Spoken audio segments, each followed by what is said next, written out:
Talk to the guys in the fracking business, most of whom, by the way, are wildcatters and entrepreneurs. These are not the big Seven Sisters companies. They can go a lot lower if they have to. Look, this helps consumers. It's about a $100 billion tax cut for consumers. It helps producers. It helps manufacturers.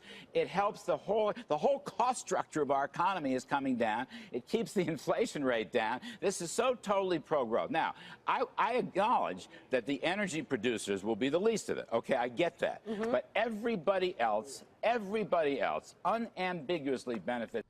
All right, who is that guy? Oh, yeah, Larry Kudlow, ladies and gentlemen, CNBC senior contributor and host of the Larry Kudlow Show on Cumulus Radio. Larry, we were there talking about lower oil prices.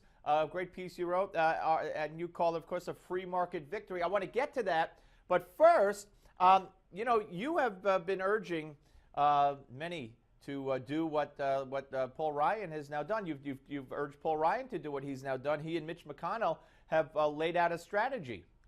Yeah, it's really an important story. I'm not sure it's gotten the coverage it deserves. At the Wall Street Journal CEO conference day before yesterday, Ryan appeared for a lengthy interview, and Mitch McConnell appeared. And let me just focus on Ryan because he is, you know, in some sense, the quarterback of the GOP policy machine. So he's saying, okay, no shutdown on the budget. Forget about it, Obama. We're not going to go into your traps. But one of his key priorities is going to be corporate tax reform.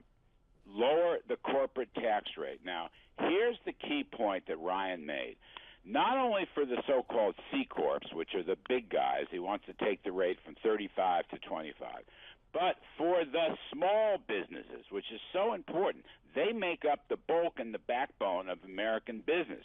And he said they must be eligible for the same 25% lower tax rate that the big boys get. And I'm talking about the so-called pass-throughs, the S-Corps, and the LLCs. That's America. That's Main Street. Right now they're paying the top individual tax rate, which is 40% plus all the Obamacare taxes. He would move them down to 25%. I think that's a home run, to tell you the truth. And I think they're going to make a bill, get it through the Senate, and put it on Obama's desk. And if Obama wants to veto it, fine. Go ahead and veto it. You're setting up a major GOP policy agenda for the 2016 election. So I really like what Ryan said. And by the way, Mitch McConnell echoed that when he spoke at the conference. Great. That is there. That does sound great. And kudos to you, because they're listening to you, obviously. Well, I've been pushing this idea that you had to break off the corporate tax debate from the personal tax debate. Yeah. The personal thing, and Ryan mentioned this, the personal thing's got to come. We need a simple flat tax, if you ask me. But it's too complicated right now, and you'd need a Republican in the White House, so maybe that waits for 2017. Well, from your lips to the voters' ears. Right, Scott Walker will do it, or John Kasich will do it, or Rick Perry will do it, or one of those guys will do it. They're all fine by me. But putting a corporate tax cut on the president's desk makes so much sense.